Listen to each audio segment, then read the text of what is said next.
जीत लो हर लम्हा, बीत जाने से पहले लौट कर यादें आती है, वक्त नहीं। दोस्तों, वक्त रहते अपनी पढ़ाई को अच्छे से कर लो। पता नहीं बाद में आपको पढ़ने का वक्त मिले, टाइम मिले ना मिले। वक्त रहते अपने आप को, अपनी मंजिल, आपका जो सपना है उसको पा लेना चाहिए। दोस्तों नमस्कार, आपका स्वागत है आपके अपने YouTube channel Satish education point में। दोस्तों अपन ने 3 क्लास पढ़ चुके हैं, आज ये चौथी क्लास है। इसके अंदर अपन जो देवता कंप्लीट कर लेंगे। तो आपने आज अभी तक पढ़े, अपन ने इलोजी पढ़ लिया था, वीर फत्ता जी पढ़ लिया था, कलाज राठौड़ पढ़ लिया था। आज अपन पढ़ने वाले हैं देवनारायण जी के बारे में, देवनारायण जी बारे में। और 2-4 और है, मल्लीनाथ जी है, हरे बाबा है, झुंझार जी है, देव बाबा है, डूंगरी जवाहर जी है। इनके बारे में थोड़ा सा डिस्कस करते हैं, देवनारायण जी के बारे में। ठीक है दोस्तों, सबसे पहले अगर अभी तक आपने चैनल को सब्सक्राइब नहीं किया है, चैनल को सब्सक्राइब कर लीजिए और बेल आइकन को प्रेस कर दीजिए, जिससे सबसे पहले आपको क्लास के रिगार्डिंग नोटिफिकेशन मिलता रहे।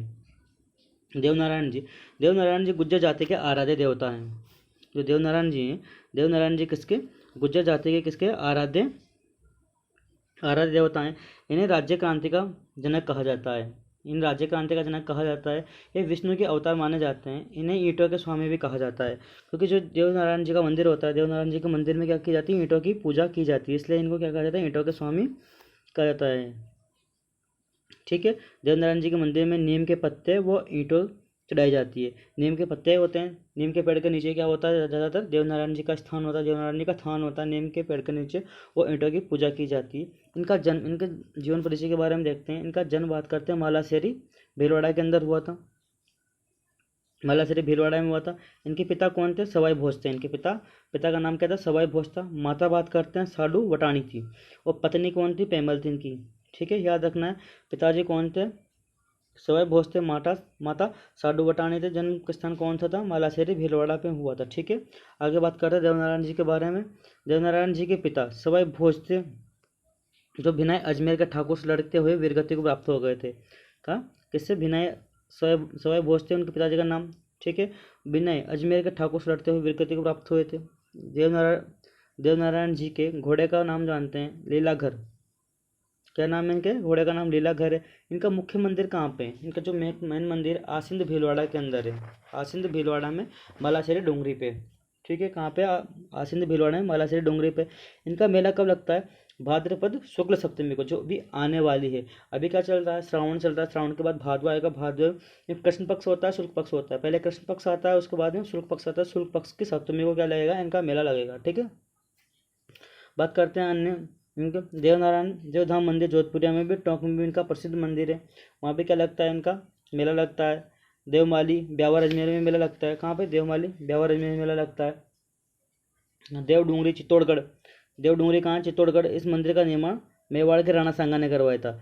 जो मेवाड़ के राणा सांगा थे, मेवाड़ के राणा सांगा ने इनका मंदिर का निर्माण कराया था। देवनारायण जी का फड़का वाचन किसके साथ किया जाता है, जंतर वाद्य यंत्र के साथ किया जाता है। किसके साथ किया जाता है, जंतर वाद्य यंत्र के साथ में इनके फड़का वाचन किया जाता है। जंतर वाद्य यंत्र होता है, एक वाद्य यंत्र का नाम है। जंतर वाद्य यंत्र के साथ में क्या किया जाता है, इनके फड़ का वाचन किया जाता है। देवनारायण जी की फड़ सबसे लंबी फड़ होती है, देवनारायण जी की फड़ होती है ना, तो सबसे लंबी फड़ है, वो सबसे छोटी फड़ है। लंबी फड़ होती है, वो सबसे छोटी फड़ होता है। फड़ का वाचन बगड़ावत भोपो द्वारा किया जाता है। फड़ का वाचन कौन करते हैं, बगड़ावत भोपे द्वारा किया जाता है। और इनकी फड़ के ऊपर 1992 में भारत सरकार द्वारा क्या किया था, एक डाक टिकट जारी किया गया था। कितने रुपए का, 5 रुपये का डाक टिकट जारी किया गया था। एकमात्र ऐसे लोग होता है जो सबसे पहले डाक टिकट जारी किया गया था। 1992 के अंदर 5 रुपये का डाक टिकट जारी किया गया था।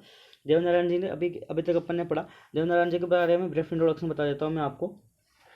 देवनारायण जी ज़्यादातर गुज्जर जाति के आराध्य देवता होते हैं। इन्हें राज्य क्रांति का जनक कहा गया है। ये विष्णु के अवतार बताया गया है। इन्हें ईंटा के स्वामी कहा जाता है, क्योंकि इनके मंदिर में ईंटें चढ़ाई जाती है, वह नीम के पत्ते चढ़ाए जाते हैं। नीम के पेड़ के नीचे देवनारायण जी का थान होता है। देवनारायण जी का जन्म बात करते हैं, मालाशेरी भीलवाड़ा में हुआ था। पिताजी का नाम है सवाई भोज, माता का नाम साडू खटाणी है। पत्नी पीपल है, पेमल है या पीमल, ऐसे नाम पत्नी का। देवनारायण जी जो पिताजी थे सवाई भोज। ठीक है, कहाँ पे, अजमेर के ठाकुर से लड़ते हुए क्या हुए थे, शहीद हो गए थे, वीरगति प्राप्त हो गए थे। घोड़े का नाम है लीलाघर है। मुख्य मंदिर कहाँ, आसिंद भीलवाड़ा में इनका मंदिर है। मेला कहाँ लगता है, भाद्रपद शुक्ल सप्तमी को लगता है, जो कि कृष्ण पक्ष आता है, शुक्ल पक्ष होता है, शुक्ल पक्ष को लगता है। ठीक है, देव अन्य मंदिर कहाँ पे, देवधाम मंदिर है जोधपुर टोंक के अंदर है, देवमाली ब्यावर के अंदर भी इनका एक मंदिर बना हुआ है, एक चित्तौड़गढ़ के अंदर भी है। कहाँ पे, चित्तौड़गढ़ के अंदर। इस मंदिर का निर्माण किसने कराया था, महाराणा सांगा निर्माण कराया था। देवनारायण जी की जो फड़ का वाचन यंत्र वाद्य यंत्र के साथ में किया जाता है। देवनारायण जी की फड़ सबसे लंबी फड़ है और इसी फड़ के ऊपर 5 रुपये का डाक टिकट जारी किया गया था, जो भारत सरकार द्वारा 1992 के अंदर जारी किया था। बगड़ावत भोपो द्वारा यंत्र वाद्य यंत्र के साथ में देवनारायण जी के फड़ का वाचन किया जाता है दोस्तों। ठीक है, देवनारायण जी के बारे में कंप्लीट हो गया। अब बात करते हैं अपन अगले किसके बारे में, देवताओं के बारे में, जो कि डूंगर जी जंवार जी हैं। कौन है, डूंगर जी जंवार जी के बारे में देखते हैं। डूंगर जी जंवार जी, ठीक है, डूंगर जी जंवार जी के बारे में देखते हैं। डूंगर जी जंवार जी, इनका जन्म कहाँ हुआ था, पाटोदा सीकर के अंदर हुआ था। जन्म कहाँ पर हुआ था, पाटोदा सीकर के अंदर जन्म हुआ था इनका। कहाँ पे, पाटोदा सीकर के अंदर इनका जन्म हुआ था। 1857 की क्रांति के लोक देवता कहा जाता है इनको। इनको क्या कहा जाता है, 1857 क्रांति के लोक देवता कहा जाता है। ये अंग्रेजों की छावनियों को लूटते थे और गरीबों में बांटते थे। इसलिए जो छावनियों को लूटते हैं उनको क्या बोलते हैं, धावड़िया बोलते हैं। लूटने वाले लोगों को क्या बोलते हैं, धावड़ी बोलते हैं। लूटने वालों को धावड़ी बोलते हैं। अंग्रेजी छावनियों को लूटते थे और गरीबों में बांट देते हैं, हवेलियों को लूटते थे। इन राजस्थान का रॉबिन हुड भी कहा जाता है। इन राजस्थान का क्या कहा जाता है, रॉबिन हुड भी कहा जाता है। क्या कहा जाता है इनको, राजस्थान का रॉबिन हुड भी कहा जाता है। लोहटिया इनके प्रमुख सहयोगी भी थे। इनके कौन कौन से सहयोगी थे, देखते हैं एक बार। लोहट जी जाट, लोटिया तथा करनी मीणा जवार जी के क्या थे, सहयोगी थे। कौन कौन सहयोगी थे इनके, लोहट जी जाट थे, लोटिया जाट थे तथा करनी मीणा डूंगर जी जवार जी के सहयोगी थे। डूंगर जवार जी के बारे में ज़्यादा कुछ नहीं, इतना सही है। डूंगर जवार जी 1857 क्रांति के लोक देवता के रूप में जाना जाता है। इनका वर्णन पटौदा सीकर के अंदर हुआ था। अंग्रेजों की छावनियाँ हवेलियों को लूटते थे और गरीबों में बांटते थे। लूटने वालों को क्या बोला, धावड़ी बोला जाता है। ठीक है, अगर इनसे पूछा जाए डूंगर जवार जी कहाँ से रिलेटेड करते हैं, सीकर से रिलेटेड करते हैं। ठीक है, देव बाबा की बात करते हैं। ज़्यादा बड़े बड़े नहीं है, नॉर्मल से देव बाबा बात करते हैं। देव बाबा कहाँ, मंदिर नगला जहाज भरतपुर के अंदर। देव बाबा का मंदिर कहाँ है, नगला भरतपुर नगला जहाज भरतपुर के अंदर बना हुआ है। इन्हें ग्वालों के देवता भी कहा जाता है। देव बाबा के बारे में इतनी सी बात याद रखनी है, इनका मंदिर कहाँ पर है, नगला जहाज भरतपुर के अंदर है। इन्हें ग्वालों का देवता भी कहा जाता है। क्या कहा जाता है इन्हें, ग्वालों का देवता भी कहा जाता है। बात करते हैं मामादेव के बारे में। मामादेव क्या है, इनको बरसात के देवता कहा जाता है। इन्हें बरसात के देवता कहा जाता है। इनके मंदिर पर लकड़ी के तोरण चढ़ाए जाते हैं। शेखावाटी क्षेत्र में पंच पीर लोक देवता के रूप में पूजा की जाती है। ठीक है, मामादेव को बरसात के देवता के रूप में कहा जाता है। जब बारिश नहीं होती तो जनरली क्या की जाती है, कुछ एरिया के अंदर मामादेव की पूजा की जाती है बरसात के देवता के, इसलिए कहा जाता है इन्हें। इनके मंदिर पर लकड़ी का तोरण चढ़ाए जाते हैं। इनका जो मंदिर होता है जनरली कहाँ पे होता है, जो गाँव होता है गाँव के बाहर होता है। ठीक है, कहाँ पर था, गांव के बाहर होता है। ओके, बात करते हैं आगे अपन भूमिया जी की। भूमिया जी का इनका मंदिर भी कहाँ होता है, ग्राम रक्षक देवता के रूप में पूजा जाता है इनको। भूमिया जी को क्या पूजा जाता है, ग्राम रक्षक देवता के रूप में पूजा जाता है। ग्राम रक्षक देवता का मंदिर कहाँ होता है, गाँव के बाहर होता है। ग्राम रक्षक देवता के रूप में पूजा जाता है। ग्राम रक्षक देवता का मंदिर कहाँ पर होता है, भूमिया जी का मंदिर कहाँ होगा, गाँव के बाहर होगा। और क्षेत्रपाल जी की बात करते हैं। क्षेत्रपाल जी भी कौन है, क्षेत्र रक्षक देवता के रूप में या ग्राम रक्षक देवता के रूप में इनको क्षेत्रपाल जी को भी पूजा जाता है। ठीक है, इतना सा याद रखना नॉर्मल सा इनके बारे में। भूमिया जी हो गया, क्षेत्रपाल जी हो गया। अब बात करते हैं अपन झुंझार जी के बारे में। इनके बारे में बात करते हैं अपन, झुंझार जी के बारे में बात करते हैं। झुंझार जी, जो युद्ध में वीर गति को प्राप्त होने वाले जो देवता हूँ क्या कहा जाता है, झुंझार जी कहा जाता है। जो युद्ध में जो वीर गति को प्राप्त होते हैं उन्हीं को क्या कहा जाता है, झुंझार जी के रूप में पूजा जाता है। ठीक है, युद्ध के अंदर जो वीर गति को प्राप्त होते हैं उनको क्या कहा जाता है, झुंझार जी के रूप में पूजा जाता है। हरि बाबा की बात करते हैं। इनके बारे में थोड़ा सा जानना है अपन को। हरि बाबा, इनका मंदिर कहाँ पे है, सॉरी, इनका मंदिर कहाँ है, झोड़ा गांव नागौर के अंदर है। कहाँ पे इनका मंदिर, झोड़ा गांव नागौर के अंदर है। इन्हें सांपों के रक्षक देवता के रूप में पूजा जाता है। किसके रूप में पूजा जाता है, सांपों के रक्षक देवता के रूप में पूजा जाता है। प्रतीक चिन्ह क्या है इनका, चरण कमल है। चरण कमल है इनका प्रतीक चिन्ह। इनके मंदिर में सांप की बामे की पूजा की जाती है। एक इंपॉर्टेंट क्वेश्चन बनता है यहाँ से, अगर हरि बाबा के बारे में क्वेश्चन आएगा तो सिर्फ इतना सा क्वेश्चन आएगा कि सांप के बाम्बे के रूप में किसकी पूजा की जाती है, हरि बाबा की किसके रूप में पूजा की जाती है, सांप के बाम्बे के रूप में पूजा की जाती है। और भाद्र शुक्ल पक्ष की पंचमी को क्या लगता है, मेला लगता है इनका। भाद्र शुक्ल पक्ष की पंचमी को मेला लगता है और सांप की बाम्बे की पूजा की जाती है। सांप के बिल की पूजा किसकी की जाती है, हरि बाबा की पूजा की जाती है। ठीक है, बात करते हैं आगे मल्लिनाथ जी। मल्लिनाथ जी एक सेकंड। मल्लिनाथ जी भी मारवाड़ के राठौड़ शासक, लोक देवता तथा संत के रूप में प्रसिद्ध हुए थे। किसके रूप में? मारवाड़ के शासक, राठौड़ शासक, लोक देवता, संत के रूप में प्रसिद्ध हुए थे। इनके पिताजी का नाम सलखा जी था, सलखा जी। माता जानी दे, मारवाड़ के दाता प्रता, मारवाड़ के क्या बोलते हैं इनको? दाता त्रता रक्षक के रूप में पूजा जाता है, दाता त्रता रक्षक के रूप में पूजा जाता है, मल्लिनाथ जी को पूजा जाता है। ठीक है। गणगौर के अवसर पर मारवाड़ क्षेत्र में जगमाल गंदौली के प्रेम के गीत गाए जाते हैं। ये नील नहीं है, यहाँ पे क्या है? गीत है। जगमाल गिंदोले के गीत गाए जाते हैं। इसके पीछे की कहानी है। जगमाल उन्हें क्या किया था? गिंदोले को क्या गिंदोली क्या थी? एक राजकुमारी थी जिसको हरण करके लेके आए थे जगमाल। ठीक है। उसके एक प्रेम, एक पूरी बहुत लंबी कहानी है। कभी टाइम मिला वो तो कभी जब अपन हिस्ट्री पढ़ेंगे तो हिस्ट्री में क्या आएगा? जगमाल गंदोले की कहानी। तो आपको क्या करना है? कंप्लीट बताएंगे जगमाल गंदोले के बारे में। ठीक है। जगमाल मल्लिनाथ जी के पुत्र थे। हे जल्लीनाथ जी नहीं थे, नहीं है। क्या है? जगमाल है जो किसके पुत्र है? मल्लिनाथ जी के पुत्र है। जगमाल मल्लिनाथ जी के पुत्र है। जो मंदिर कहाँ बना हुआ है इनका? तिलवाड़ा बाड़मेर के अंदर मंदिर बना हुआ है। कहाँ मंदिर बना हुआ है? तिलवाड़ा बाड़मेर के अंदर क्या बना हुआ है इनका? मंदिर बना हुआ है। आगे बात करते हैं मल्लिनाथ जी के बारे में। तिलवाड़ा के आसपास का मलानी क्षेत्र क्या कर तिलवाड़ा के आसपास का क्षेत्र मलानी कहलाता है। जो तिलवाड़ा है, तिलवाड़ा के आसपास का क्षेत्र मलानी कहलाता है, मलानी कहलाता है। मल्लिनाथ पशु मेला तिलवाड़ा बाड़मेर में अंदर लगता है। ये पशु मेला काफ़ी फेमस है। कहीं बार इस पशु मेले के बारे में पूछा गया है, इंपॉर्टेंट है, इंपॉर्टेंट लगा लेना है इसको। ठीक है। मल्लिनाथ पशु मेला तिलवाड़ा बाड़मेर का है। यह राजस्थान का सबसे प्राचीन मेला है।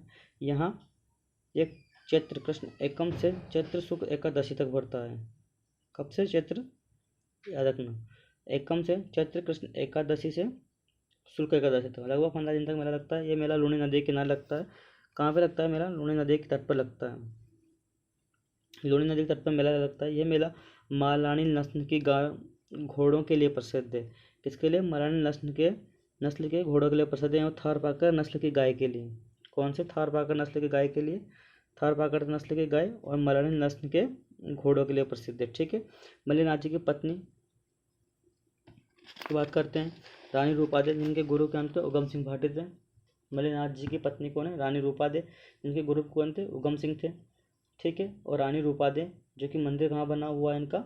मालाझाल बाड़मेर के अंदर बना हुआ है। मालाझाल बाड़मेर के अंदर मंदिर बना हुआ है। ठीक है। रानी रूपादे का मंदिर कहाँ बना हुआ है? मालाझाल बाड़मेर के अंदर मंदिर बना हुआ है। एक बार अपन किसके बारे में? मल्लिनाथ जी के बारे में कंप्लीट डिटेल जान लेते हैं। ध्यान से सुनना है आपको। ये मारवाड़ के राजा शासक, ये मारवाड़ के राठौड़ शासक थे जो कि लोक देवता तथा संत के रूप में प्रसिद्ध हुए थे। पिता सलखा जी थे इनकी, माता जानी दे थी। ये मारवाड़ के दाता त्राता के रूप में पूजा जाता है इनको। गणगौर के अवसर पर मारवाड़ के क्षेत्र में जगमाल गंदौली के गीत, प्रेम के गीत गाए जाते हैं। जगमाल मल्लिनाथ जी के पुत्र थे। इनका मंदिर कहाँ बना हुआ? जगमाल का मंदिर कहाँ बना हुआ? तिलवाड़ा बाड़मेर के अंदर बना हुआ है। तिलवाड़ा के आसपास का क्षेत्र मलानी कहलाता है। मल्लिनाथ का पशु मेला कहाँ लगता है? तिलवाड़ा बाड़मेर के अंदर लगता है। अगर तिलवाड़ा अलग अलग हो गए, बाड़मेर में लगता है। सबसे प्राचीन पशु मेला है, याद रखना है। ये राजस्थान का सबसे प्राचीन पशु मेला है। यहाँ चैत्र कृष्ण एकादशी से चैत्र शुक्ल एकादशी तक मेला लगता है। लगभग 15 दिन तक मेला लगता है। यहाँ लूनी नदी के तट पर मेला लगता है। कहाँ लगता है?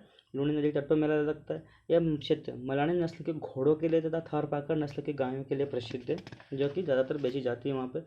मल्लिनाथ जी की पत्नी का नाम रूपादे, जिनका गुरु कौन थे? उगम सिंह भाटी थे। रानी रूपादे का मंदिर कहाँ बना हुआ है? मालाझाल बाड़मेर में, मालाझाल बाड़मेर में मंदिर बना हुआ है। भूरिया बाबा की बात करते हैं अपन आगे। भूरिया बाबा, ज़्यादा अब इनके बारे में नहीं, भूरिया बाबा की बात करते हैं। मीणा जनजाति का आराध्य देवता है। भूरिया बाबा कौन है? मीणा जनजाति के आराध्य देवता, याद रखना है। मीणा जनजाति के आराध्य देवता देवनारायण जी गुर्जर जाति के, भूरिया बाबा मीणा जनजाति के। मेला कहाँ लगता है? गौतमेश्वर प्रतापगढ़ के अंदर।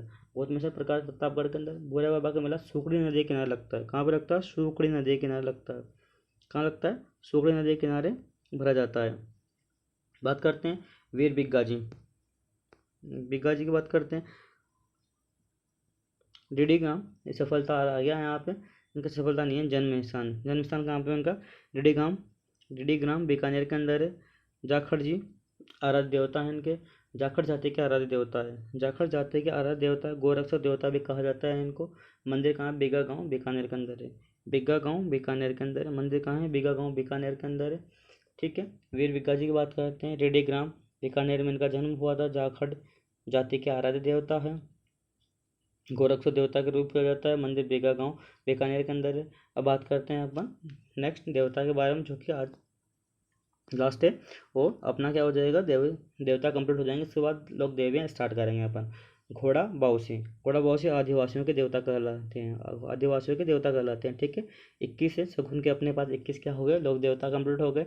ठीक है। अगर आपको लोक देवताओं से रिगार्डिंग कोई भी क्वेरी है तो आप कमेंट बॉक्स के अंदर कमेंट करके पूछ सकते हो किसी भी लोक देवता के बारे में। अगर आपको किसी लोक देवता में कोई लगता है कि इसमें मुझे समझ नहीं आया तो दोबारा मैं क्या करूँगा, उनको एक्सप्लेन कर दूंगा या आपको बता दिए जाएंगे। ठीक है। अब अपन अगली क्लास में, इसके बाद जो क्लास आएगी उसमें लोग देवियाँ की स्टार्ट करेंगे, जैसे कि हिंगलाज माता है, आवड़ माता है, सुगाली माता है। ठीक है। इनके बारे में स्टार्ट करेंगे अपन। ठीक है। तो आपको ये क्लास कैसी लगी कमेंट बॉक्स के अंदर जरूर बताना। और दोस्तों, आपको लोग देवताओं की कंप्लीट पीडीएफ फाइल आपको Telegram channel Satish education point पे मिल जाएगी, जिसका लिंक डिस्क्रिप्शन बॉक्स के अंदर आपको मिल जाएगा। अगर डिस्क्रिप्शन बॉक्स में अगर आपको नहीं मिलता तो इस चैनल के सेक्शन के अबाउट में जाके आपको वहाँ पे लिंक दिया हुआ है, टेलीग्राम का लिंक दिया हुआ है। टेलीग्राम चैनल ज्वाइन कर ले, जिससे आपको अपडेट भी मिलती रहे। वहाँ पे मैं आपको नई नई चीज़ों के लिए अपडेट करता रहता हूँ कुछ। और साथ में क्या करते हैं, जैसे कि क्वेश्चंस होते हैं, क्वेश्चंस डालते रहते हैं, उसको आपको अपडेट मिलते रहे। और साथ में आपको क्लास के रिगार्डिंग में नोटिफिकेशन मिल जाएगा वहाँ पे। और आपको जो पीडीएफ है, पीडीएफ जरूर मिल जाएगी वहाँ पे। ठीक है दोस्तों, तो आज की क्लास कैसे लगी कमेंट बॉक्स के अंदर कमेंट करके जरूर बताएं। Thank you so much.